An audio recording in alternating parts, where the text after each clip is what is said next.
Hello and welcome to the Truth Teller podcast if you're new, and welcome back if you're returning. Thank you for joining me today. If you read the title, you know that I am in a series about marriage, and this is a part 2, so I would suggest listening to the last one because we're going to so last time I talked about what God meant for Adam and Eve in the beginning with marriage, right in the beginning of the Bible. And this time we are going to be talking about divorce, which has to do with marriage. You might be like, why are we talking about divorce if we're talking about marriage? Like, that's the opposite. But it's very important. So it's a very important part to understand divorce, to like understand marriage. But you don't want to make divorce an option unless you're in an unsafe situation. But we're going to talk about that later. But we are skipping all the way to the New Testament, we're going to stay in the New Testament for the rest of the series, so no longer going to the Old Testament. But in this passage, Jesus is going to be talking about divorce to the Pharisees and the disciples, and he refers to the beginning and like what God said in Genesis, and I talked about that last time, so that's why I would say go listen to the first one first, but that's okay if you're not. But anyways, I am going to, this time I'm just going to read the whole passage, and then we're going to go back and talk about what happened and, like, my side notes for it. So I'm going to read Matthew 19, 1 through 12, and this is the NIV version. When Jesus had finished saying these things, he left Galilee and went into the region of Judea to the other side of the Jordan. Large crowds followed him, and he healed them there.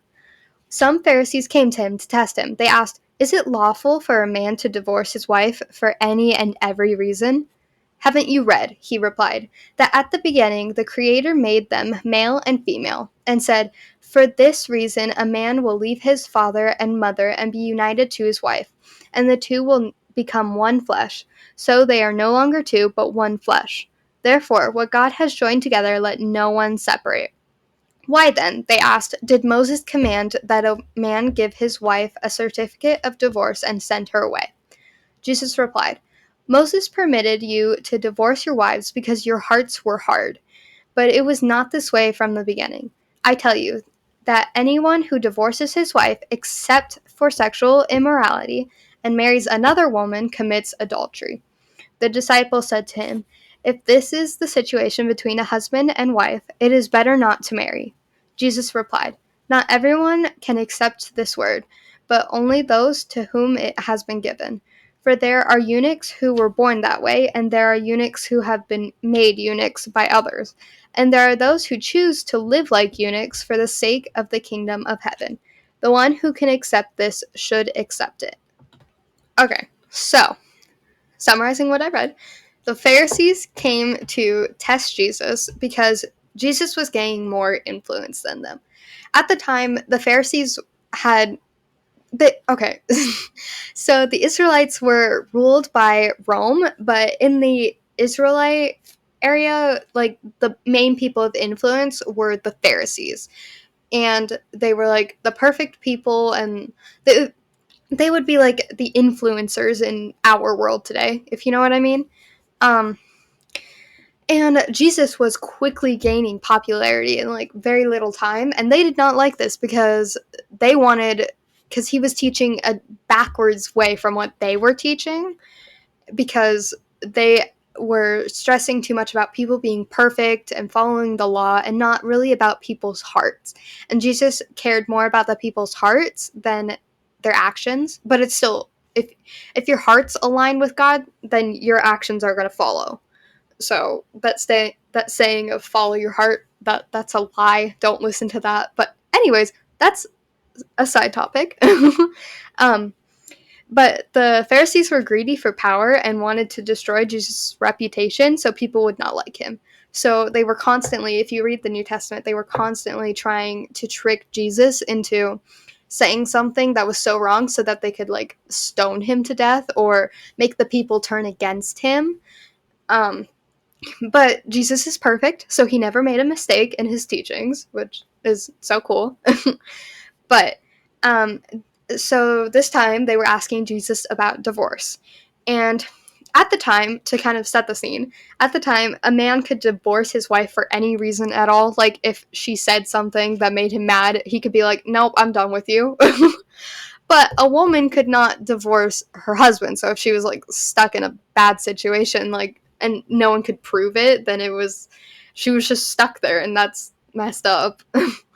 um, but they justified this action by what Moses said in the Old Testament when he was giving laws to the Israelites to guide them. So, if you don't know, this is in like Exodus or Deuteronomy and those after Genesis. And Moses had just led the Israelites, like, part the Red Seas. Everyone kind of knows that story, but if you don't, that's fine. Just read it. Um, but he led the Israelites out of Egypt, and they no longer had like power over them, besides like God, of course. But they needed rules because they ended up making a golden calf because they didn't have rules and they didn't know what they were supposed to do. So God was giving them all these rules, and that's kind of what the Pharisees were referring to. Um, but Moses was guiding them, and as it says in like um, verse 8 that oh wait, no. Verse 9, Moses permitted you to divorce your wives because your hearts were hard or stubborn. That's another word for your hearts were hard.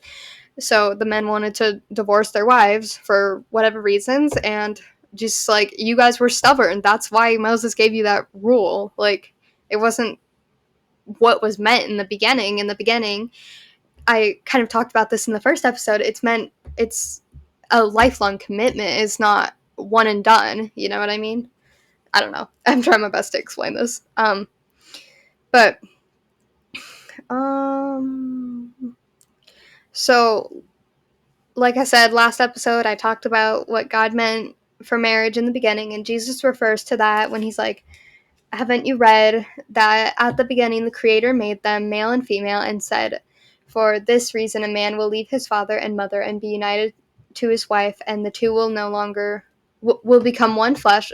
So they are no longer two but one flesh. And we're no longer two people but one. It's a very like intimate relationship spiritually and like physically, of course, but we're not going to really go into that.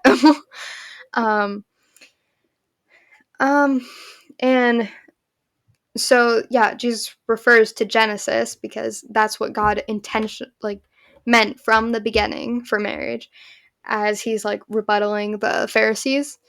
um And Jesus talks about avoiding divorce if you can, because marriage is a covenant relationship in which two become one, which I kind of already said this. I'm just reading my notes. But of course, I get it. You don't, it, like Jesus says, unless, except for sexual immorality.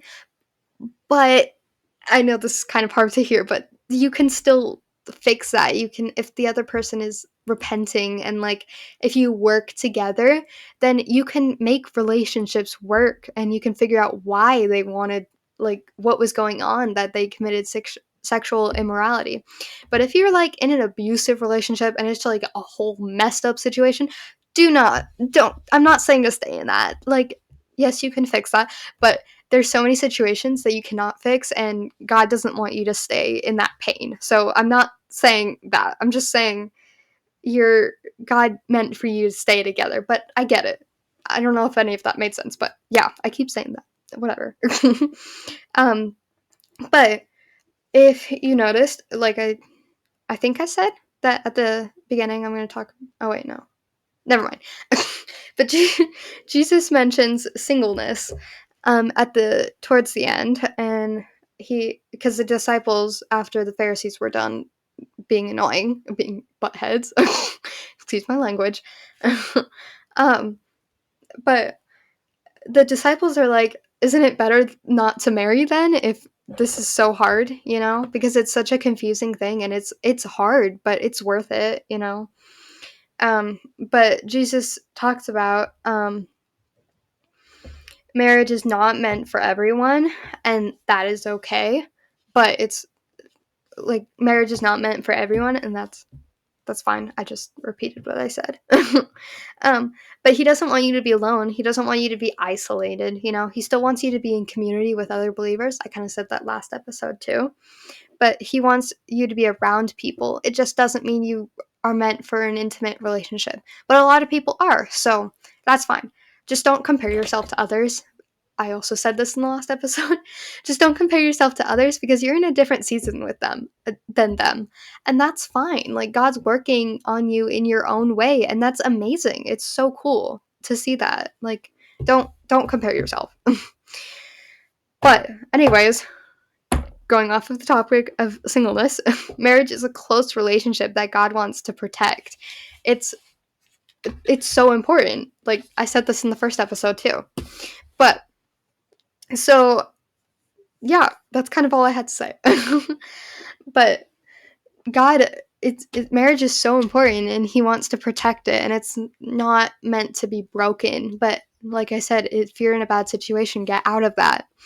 But I just hope this inspired you or spoke to you in some way.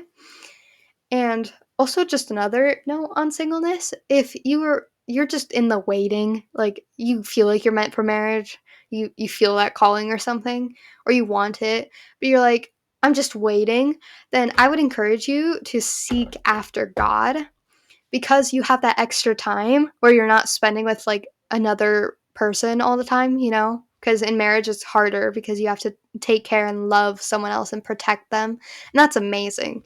But in your single season of singleness, God wants to use you. He wants to use you in every season, even in the waiting. He wants you to he wants to use you.